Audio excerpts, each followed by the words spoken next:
Gracias, Jorge, qué puntual, ¿cómo estás? Hola, buenos días. Contento de estar con ustedes. Nosotros más contentas, querido Jorge. Gracias a María Luisa Aguilar y a ti por tu generosidad. Sí. Cuéntanos, Jorge, por favor, a reserva de las preguntas de María Luisa, ¿cómo ves hoy los mercados? ¿Cómo ves la posibilidad de que la inflación en Estados Unidos pues nos dé buenas noticias? ¿Cómo viste la tasa de interés del Banco de México? Bueno, los mercados se mantienen en un tono negativo todavía, un poco ya no tan malo como se vio a principio de semana, pero sigue estando enseñando preocupación, un poco de cautela sobre lo que va a pasar en la semana que entra, es el 2 de abril. A todos nos cayó en shock este anuncio de aranceles para el sector automotriz por lo importante que es la industria en el mundo. Y bueno, estamos esperando mayores aumentos en aranceles que le llama Donald Trump el día de la liberación de Estados Unidos. Entonces, pues nos tiene a todos un poco preocupados porque esto puede ser el inicio de una guerra comercial, o sea, que empieza a detonar unas reacciones en el mundo. Sobre todo los socios comerciales, los que hemos estado trabajando con ellos, pues, estamos de alguna manera sintiendo esta agresión y pues no se nos ha preguntado, no se nos ha, simplemente se nos ha cuestionado. Y bueno, esto pues, sí genera tensión y genera preocupación. Así es como estamos tratando de dimensionar la idea que tiene Trump. Por supuesto, Trump lo que quiere es negociar y lo va a ir haciendo en las siguientes semanas, meses, pero el raspón o la incertidumbre que seamos acostumbrados de depender de un libre comercio, a todos nos agarró pues de mal manera, ¿no? Gracias, Jorge. Adelante, Mari. Muchísimas gracias. Fíjate que la duda que me ha quedado, Jorge, ¿cómo estás? Muchísimas gracias. En verdad estamos entre amigos. Yo sé que te vas a sentir muy bien y que las próximas sesiones van a estar también muy bien coordinadas. Fíjate que me quedé pensando en una frase que decía Trump de que pues Estados Unidos se había vuelto consumidor y que había dejado atrás la producción, Clau, que se había vuelto sí consumidor de bienes y servicios. En realidad esto es tan malo, Jorge. Digo, es un poco que tú nos des un esbozo. Digo, son estructuras y obviamente son temas difíciles de explicar en tan pocos minutos, pero si tú nos puedes decir, digo, finalmente yo creo que Estados Unidos es el mercado por excelencia del mundo y que este estadio, pues es natural, llegar a este estadio de consumo. Yo creo que es natural y yo creo que, como tú dices, y coincido, Jorge, digo, el experto está aquí, pero yo creo que esto es más un arma de negociación de Trump, ¿no? Para todo lo demás, incluyendo el Tratado de Libre Comercio. Sí, no necesariamente es malo, porque lo que pasó con Estados Unidos es que efectivamente empezó a deslindar la producción a países donde podías contener productos más baratos y logró por muchos tiempos, por unos años, mantener la inflación muy abajo, a pesar de todos los movimientos financieros que tenía. O sea, Estados Unidos ha invadido el mundo de dólares, ha invadido el mundo pues sí, de activos financieros, haciendo utilidades de otra forma. O sea, hay un exceso de ahorro de los consumidores, consumen de más y hacen dinero en otra forma, por medio de capital en otros países, por medio de regalías, por medio de mantener fuerte su moneda. Entonces, no necesariamente es una mala camino, sobre todo en Estados Unidos que tiene tanta hegemonía. En los últimos 10, 15 años, Estados Unidos ha crecido más que incluso México. O sea, tiene un buen desempeño económico a pesar de lo que dice Trump. O sea, no le ha ido mal. Mucho más que muchos países europeos. Estaba mucho más fuerte. Ahora, lo que sucedió con la pandemia es que nos dio evidencia de que hay ciertos sectores de la producción que sí no puedes depender de un país en específico y sobre todo si es un país que no es tan socio tuyo, ¿no? Como es el caso de China. Y entonces, de alguna manera, el mundo sí ha querido diversificarse en cierto tipo de producción, sobre todo lo relacionado a la tecnología, a los semiconductores, a los minerales raros, a todo lo que viene nuevo, ¿no? Que es que puedes definir la hegemonía de las próximas décadas.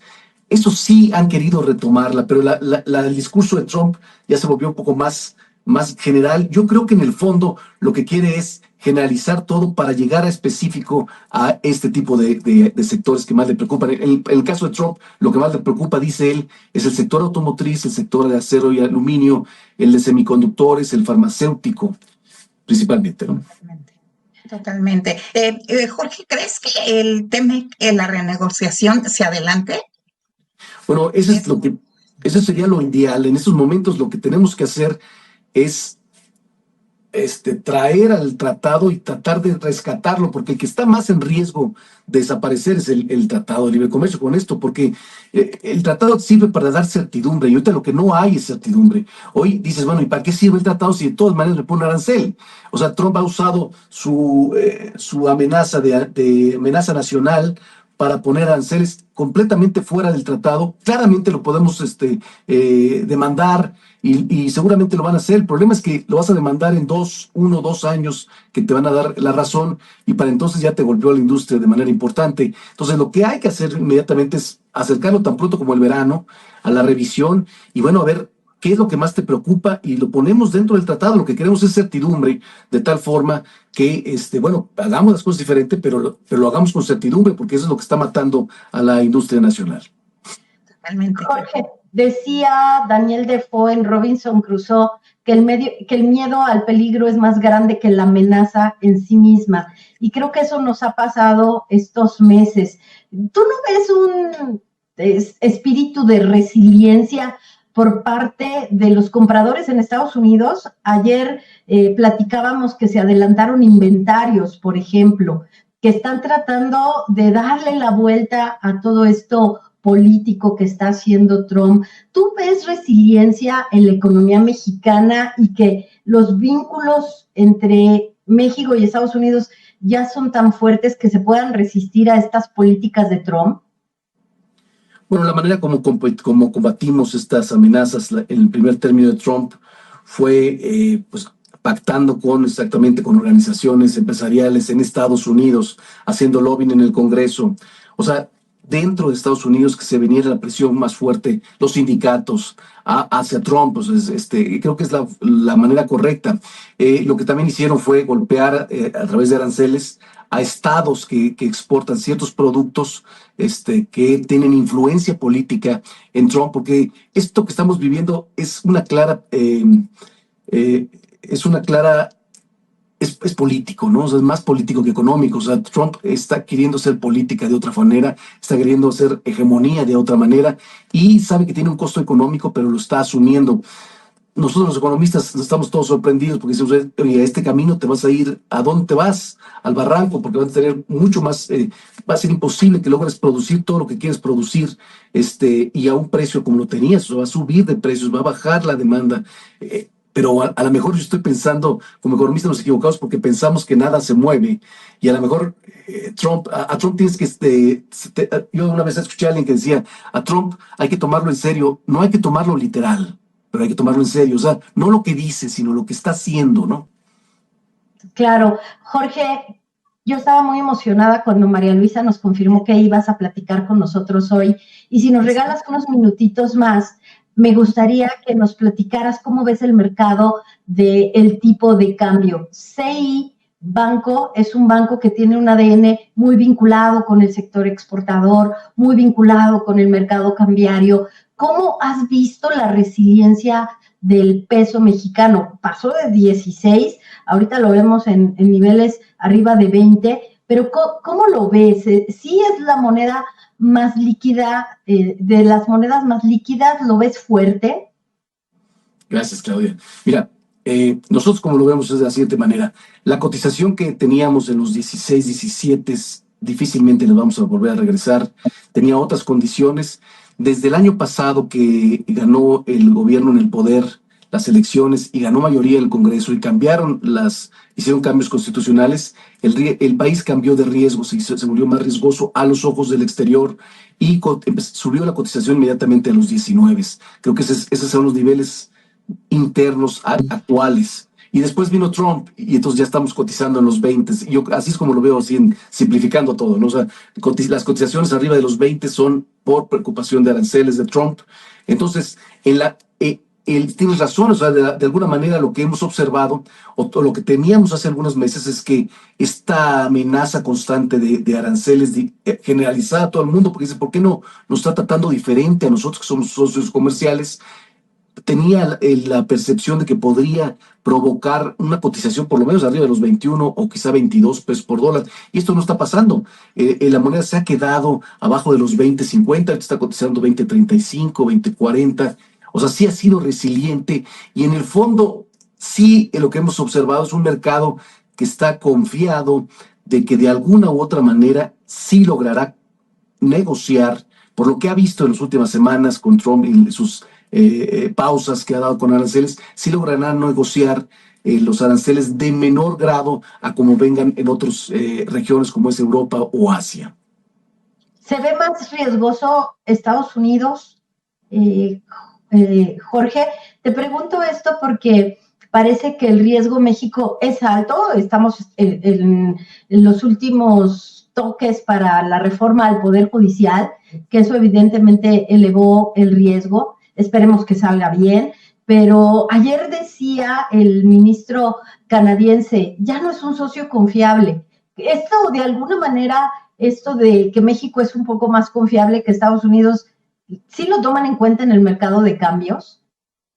Sí, por supuesto. O sea, el mercado lo que anticipa, lo que trata de prever es cómo va a moverse el comercio, los flujos comerciales que tengan que ver con cambio de divisas hacia adelante. Y si cree que el comercio se va a parar, entonces inmediatamente lo va a ver reflejado en el tipo de cambio. Y no lo estamos viendo del todo, estamos viendo cierta preocupación, pero no tan fuerte. Quiere decir que el mercado cree que hoy tiene una mejor relación México con Estados Unidos que Canadá con Estados Unidos. Y bueno, este discurso de Canadá no es nuevo, ¿no? Siempre nos han visto diferente, aunque logramos un acuerdo con los tres países, ellos hubieran querido siempre tener una relación bilateral con Estados Unidos, se le convenció, pero se equivocan porque negociar con Trump es la mejor manera de negociar con Trump es echarle montón, ¿no? Yo no encuentro otra manera porque él es muy especialista en dividir a los países o a los mandatarios funcionarios y atacarlos uno por uno en su posición de fuerza, en su posición de... Entonces dice, estoy muy bien con México y estoy muy mal con Canadá y golpea a Canadá. Y tú como México dices, ay, qué bueno, no me está golpeando, le doy la espalda, pero no es así, no debe ser porque mañana va a decir, estoy bien con Canadá y estoy mal con México y entonces golpea en una posición de...